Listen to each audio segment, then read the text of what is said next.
कौन है लॉरेंस बिश्नोई जिसकी एक इशारे पे सलमान खान के करीबी रहे मंत्री और विधायक बाबा सिद्दीकी की हत्या कर दी गई, जिसके एक इशारे पे करनी सेना के अध्यक्ष सुखदेव सिंह को मौत के घाट उतार दिया गया, जिसका नाम पंजाबी गायक सिद्धू मूसेवाला की हत्या में भी आया, जिसके कारण भारत और कनाडा के रिश्ते बिगड़ गए। क्या लॉरेंस बिश्नोई अपराध की जगत का नया एनिमल बन गया है या फिर उसे किसी के इशारे पे नचाया जा रहा है? लॉरेंस बिश्नोई सच में इतना बड़ा गुंडा बन गया है कि अब वो दाऊद के अंडरवर्ल्ड को चुनौती दे सके, या फिर वो सरकारी गुंडा है जैसा कि कनाडा की पुलिस ने कहा है कि उसे अमित शाह ऑपरेट कर रहे हैं। लॉरेंस बिश्नोई ने ही एक इंटरव्यू में कभी कहा था कि आदमी के कुछ भी बनने के पीछे उसके परिवेश का हाथ होता है।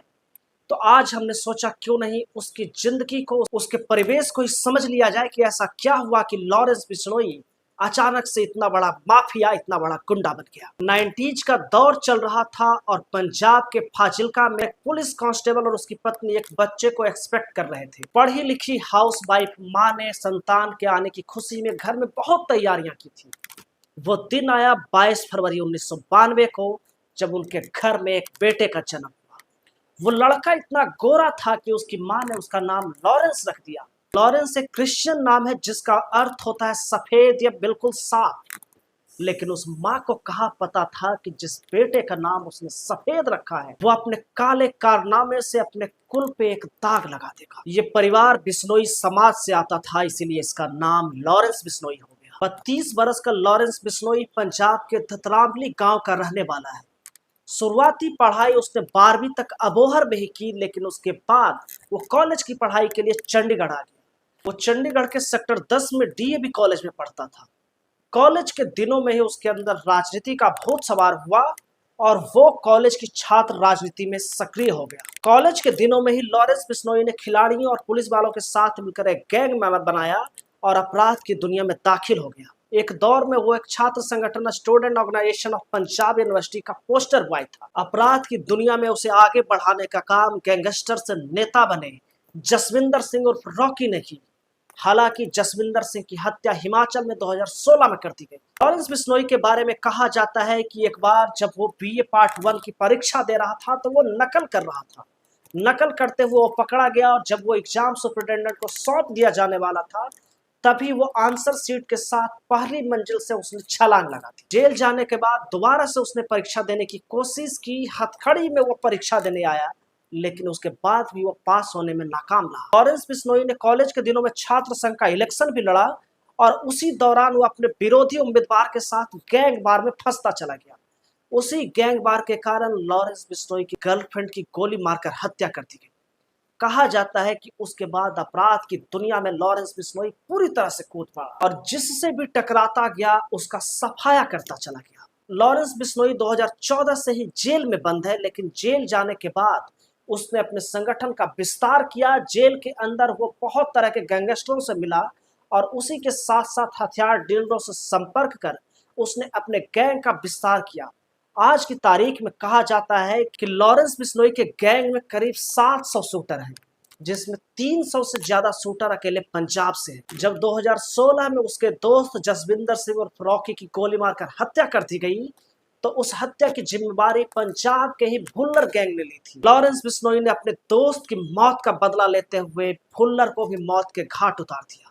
लॉरेंस बिश्नोई का नाम पहली बार नेशनल लेवल पर 2018 में उछला, जब उसके करीबी रहे संपत नेहरा को बेंगलोर की पुलिस ने 2018 में गिरफ्तार किया और संपत नेहरा ने खुलासा किया कि उसे सलमान खान को मारने की सुपारी दी गई थी। दरअसल लॉरेंस बिश्नोई ने सलमान खान को अपना मुख्य टारगेट बना रखा है। सलमान खान के ऊपर आरोप है कि काले हिरन का उन्होंने शिकार किया था, जबकि बिश्नोई समाज काले हिरन को देवता की तरह पूजता आता है और इसी को लेकर लॉरेंस बिश्नोई ने सलमान खान को टारगेट पे ले रखा है कि अगर उन्होंने मंदिर में जाकर माफी नहीं मांगी तो वो सलमान खान को मौत के घाट उतार देगा।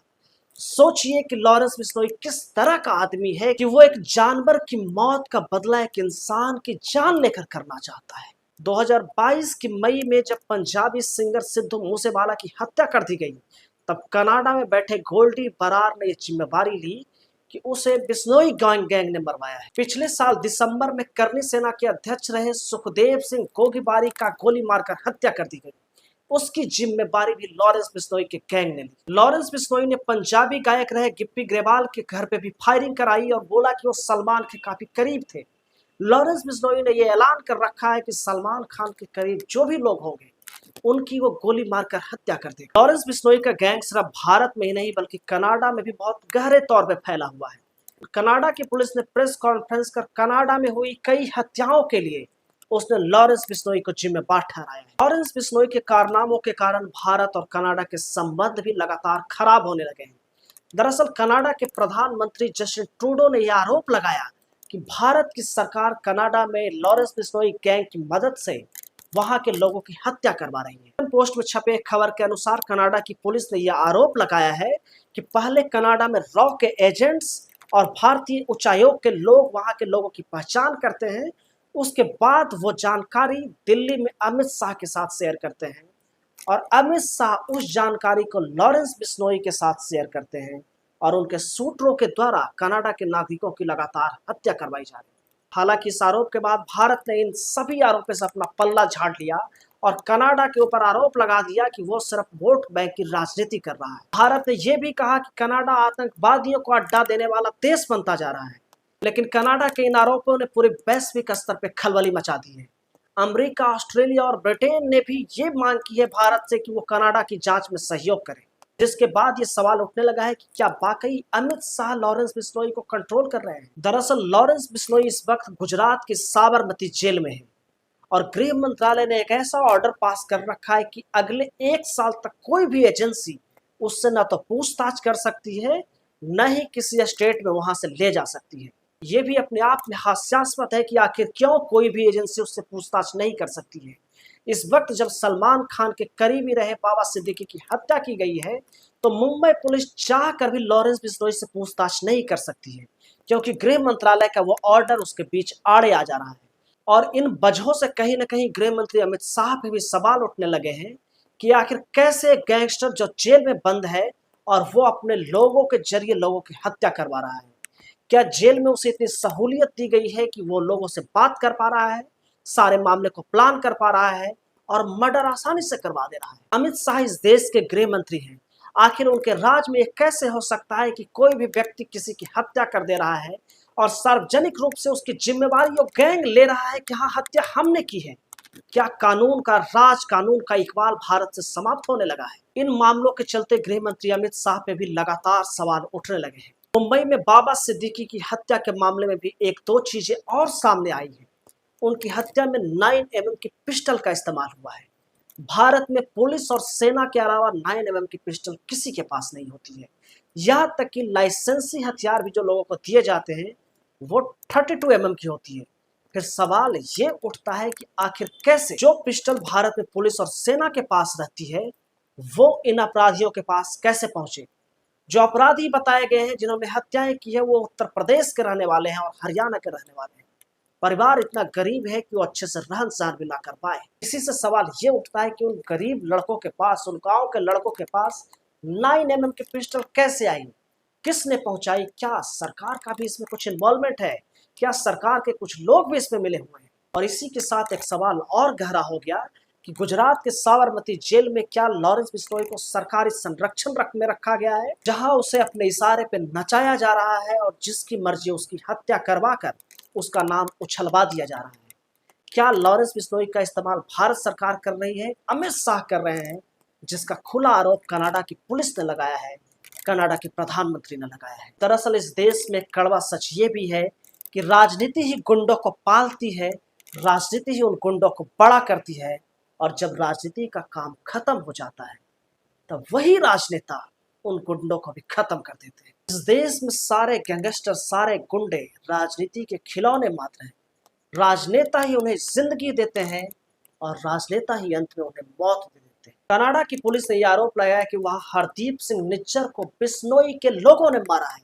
इसके सबूत उन्होंने राष्ट्रीय सुरक्षा सलाहकार अजीत डोभाल को भी दिए, लेकिन अजीत डोभाल ने भारत और कनाडा के बीच हुई उस मीटिंग के दौरान लॉरेंस बिश्नोई को पहचानने तक से इनकार कर दिया। उन्होंने कहा कौन लॉरेंस बिश्नोई, उसका नाम तो वो जानते भी नहीं। लेकिन कनाडा पुलिस के सबसे बड़े अफसर ने अपने आरोपों पर लगातार प्रेस कॉन्फ्रेंस की है कि लॉरेंस बिश्नोई गैंग के जरिए कनाडा में अपराध फैलाया जा रहा है, वहां लोगों की हत्याएं कराई जा रही हैं, रॉ उसका इस्तेमाल कर रही है और अमित शाह भी उसके इस्तेमाल में शामिल है। इन्हीं मामले को लेकर भारत और कनाडा के बीच के रिश्ते इस कदर खराब हुए कि भारत और कनाडा ने अपने देश से एक दूसरे के 6 उच्चायुक्तों को निकाल दिया है। यानी भारत में कनाडा के हाई कमिश्नर को भारत ने देश छोड़ने के लिए कह दिया है, जबकि कनाडा में भारत के हाई कमिश्नर को वहां से देश छोड़ने के लिए कह दिया गया है। भारत और कनाडा के रिश्ते सबसे बुरे दौर में पहुंच गए हैं और इसको लेकर प्रधानमंत्री मोदी के ऊपर भी लगातार सवाल उठने लगे हैं। कनाडा ने भी ये कहा है कि वो इस मामले को लेकर चुप नहीं बैठेगा। ये उसके देश में हो रही हत्याओं का मामला है, इसको लेकर वो 5 के पास जाएगा, यानी अमेरिका, ऑस्ट्रेलिया, ब्रिटेन, फ्रांस जैसे देशों के पास जाएगा। अमेरिका, ब्रिटेन और ऑस्ट्रेलिया ने अपना बयान भी जारी किया है, उसमें भारत से ये अपील की है वो कनाडा की जांच में सहयोग करे। लेकिन भारत ने इन मामलों में किसी भी तरह की संलिप्तता से इनकार किया है और भारत ने ये कहा है कि कनाडा में जस्टिन ट्रूडो जो कर रहे हैं वो सिर्फ वोट बैंक के लिए कर रहे हैं और जब तक जस्टिन ट्रूडो प्रधानमंत्री रहेंगे तब तक भारत और कनाडा के रिश्ते सामान्य होने की कोई उम्मीद नहीं। लेकिन उन सब के बीच भारत में गृहमंत्री के ऊपर भी सवाल है कि वो आखिर इस पूरे मामले को कैसे हैंडल कर रहे हैं कि एक गुंडा, एक माफिया, एक गैंगस्टर जो जेल में बंद है, वो जेल के अंदर से ही लगातार हत्याएं करवा रहा है। ये बहुत ही चिंताजनक बात है। अमित शाह को भी इस पे एक्शन लेना चाहिए और पूरी भारत सरकार को कनाडा के इन आरोपों पे आकर सफाई देनी चाहिए थी कि लॉरेंस बिश्नोई के मामले में उसका क्या पक्ष है। आखिर कैसे कोई दूसरा देश ये आरोप लगा सकता है कि भारत के गृह मंत्री दूसरे देश में हत्याएं को कराने में शामिल हैं। ये एक बहुत बड़ा आरोप है, लेकिन भारत की ओर से इन आरोपों पर कुछ नहीं कहा गया है। खुलकर अमित शाह ने भी कोई बयान नहीं दिया है। गृह मंत्रालय और अमित शाह को चाहिए कि वो उन कानून को हटाएं जिसके तहत ये कहा जा रहा है कि कोई भी एजेंसी लॉरेंस बिश्नोई से पूछताछ नहीं कर सकती। जब कोई एजेंसी लॉरेंस बिश्नोई से पूछताछ नहीं करेगी तो फिर बाबा सिद्दीकी की मौत का पर्दाफाश कैसे होगा? और भी जो हत्याएं हुई है उससे रिलेटेड वहां की पुलिस जब उससे पूछताछ नहीं करेगी तो कैसे मालूम चलेगा कि उसने किस तरीके से जेल से हथियार भिजवाए या किस तरीके से मर्डर की प्लानिंग की? उसके लिए उसकी पूछताछ बहुत जरूरी है और सरकार को भी ये सुनिश्चित करना चाहिए कि जल्द से जल्द उसके मामले को फास्ट ट्रैक पे चलाया जाए, जिससे लॉरेंस बिश्नोई जैसे गैंगस्टर को जल्दी से जल्दी सजा दिलाई जा सके, क्योंकि ऐसे गैंगस्टर ना तो किसी देश के लिए अच्छे होते हैं ना किसी समाज के लिए अच्छे होते हैं। लॉरेंस बिश्नोई को जल्दी सजा नहीं दी गई तो वो उन युवाओं के लिए एक आदर्श बनता चला जाएगा और बेरोजगार लड़के ये सोचेंगे कि क्राइम की दुनिया में ही अपना नाम बनाना है। जेल में जाकर जब वो इतनी सारी चीजें कर पा रहा है तो लोगों का उसकी ओर रुझान बढ़ेगा। इसलिए सरकार को चाहिए कि जल्द से जल्द उसकी जांच को पूरी करे और हर एक मामले में उसे जल्द से जल्द सजा के मुहाने पर पहुंचाए, क्योंकि अगर सरकार और शासन चाह ले कि सारे गैंगस्टर का खात्मा कर देना है तो बड़ी आसानी से यह काम किया जा सकता है, क्योंकि सरकार और पुलिस की बिना मर्जी के कोई गैंगस्टर किसी इलाके में अपना पांव नहीं पसार सकता है। उस गैंगस्टर के पनपने में कहीं ना कहीं रोल सरकार का, राजनेताओं का और सत्ता में बैठे नेताओं का होता है। आपने कब सुना है कि किसी नेता का बेटा किसी दंगा में शामिल हो, किसी यात्रा में शामिल हो? ऐसा कभी नहीं होता है। लेकिन गरीब घरों के बेरोजगार लड़कों को धर्म और तरह तरह के झांसों में लाकर उन्हें अपराधी बना दिया जाता है और एक रोज उनकी मौत उनका इंतजार कर रही होती है। आखिर वो पुलिस कांस्टेबल और उनकी वाइफ का परिवार ने कब सोचा होगा कि उनका लड़का जुर्म की दुनिया में इतना बड़ा अध्याय लिख जाएगा? जिसका पिता कानून का रक्षक हो, उसका बेटा ही एक समाज के लिए भक्षक बन जाएगा। लॉरेंस बिश्नोई को भी ये बताना चाहिए कि वो एक हीरन की मौत से इतना दुखी हुआ जिसके लिए वो लगातार हत्याएं कर रहा है।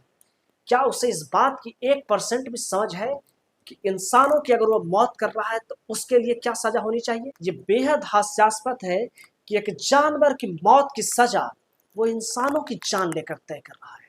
एक जानवर की जान लेने को वो गलत बता रहा है, लेकिन उसके बदले में वो इंसानों की जान लेना चाहता है। इससे उसकी मानसिक स्थिति का पता चलता है। बाकी दोस्तों, इस पे आप क्या सोचते हैं कमेंट करके जरूर बताइएगा कि लॉरेंस बिश्नोई क्या वाकई में इतना बड़ा गुंडा बन गया है या फिर वो एक सरकारी गुंडा है? क्या कनाडा की पुलिस ने जो आरोप लगाए हैं कि अमित शाह की इन्वॉल्वमेंट इन सब के पीछे कहीं ना कहीं है? आप इस पे क्या सोचते हैं जरूर कमेंट करके बताइएगा। और वीडियो अगर अच्छा लगा हो तो इसे लाइक, शेयर और चैनल को सब्सक्राइब जरूर कर दीजिएगा। हम मिलेंगे आपसे अगले वीडियो में, तब तक के लिए नमस्कार।